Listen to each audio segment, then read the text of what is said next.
ਸੁਣਿਆ ਏ ਜੰਗਲਾਂ ਦਾ ਵੀ ਕੋਈ ਕਾਨੂੰਨ ਹੁੰਦਾ ਏ। ਰੱਜਿਆ ਹੋਇਆ ਕੋਈ ਦਰਿੰਦਾ ਕਿਸੇ ਤੇ ਹਮਲਾ ਕਰਦਾ ਨਹੀਂ,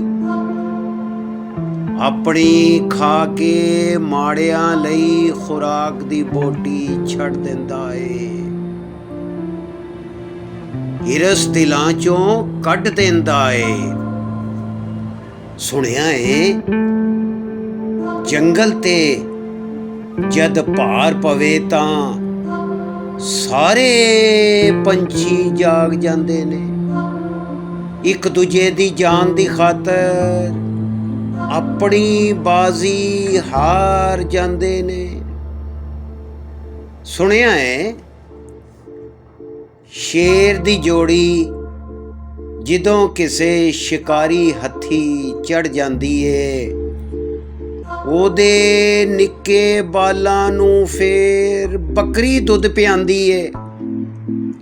ਉਹ ਮਾਂ ਬਣ ਜਾਂਦੀ ਏ ਤੇ ਸਦਕੇ ਵਾਰੀ ਜਾਂਦੀ ਏ। ਸੁਣਿਆ ਏ ਜੰਗਲਾਂ ਦਾ ਵੀ ਕੋਈ ਕਾਨੂੰਨ ਹੁੰਦਾ ਏ, ਪਰ ਸਾਡੇ ਕੋਲ ਕਾਨੂੰਨ ਕਿਹੜਾ ਹੈ? ਬੰਦਿਆਂ ਦਾ ਦਸਤੂਰ ਕਿਹੜਾ ਹੈ? ਜੀਵਨ ਦਾ ਦਸਤੂਰ ਕਿਹੜਾ ਹੈ? ਸੁਣਿਆ ਹੈ ਜੰਗਲ ਦਾ ਵੀ ਕੋਈ ਕਾਨੂੰਨ ਹੁੰਦਾ ਹੈ।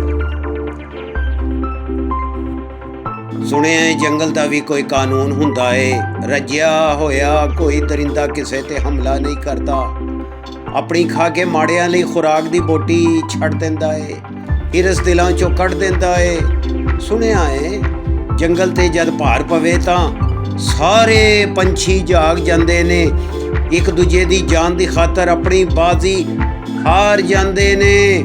ਸੁਣਿਆ ਹੈ ਸ਼ੇਰ ਦੀ ਜੋੜੀ ਜਦੋਂ ਕਿਸੇ ਸ਼ਿਕਾਰੀ ਹੱਥ ਚੜ ਜਾਂਦੀ ਏ, ਉਹਦੇ ਨਿੱਕੇ ਬਾਲਾਂ ਨੂੰ ਫੇਰ ਬੱਕਰੀ ਦੁੱਧ ਪਿਆਂਦੀ ਏ। ਉਹ ਮਾਂ ਬਣ ਜਾਂਦੀ ਏ ਤੇ ਸਦਕੇ ਵਾਰੀ ਜਾਂਦੀ ਏ। ਸੁਣਿਆ ਹੈ ਜੰਗਲ ਦਾ ਵੀ ਕੋਈ ਕਾਨੂੰਨ ਹੁੰਦਾ ਹੈ, ਪਰ ਸਾਡੇ ਕੋਲ ਕਾਨੂੰਨ ਕਿਹੜਾ ਹੈ?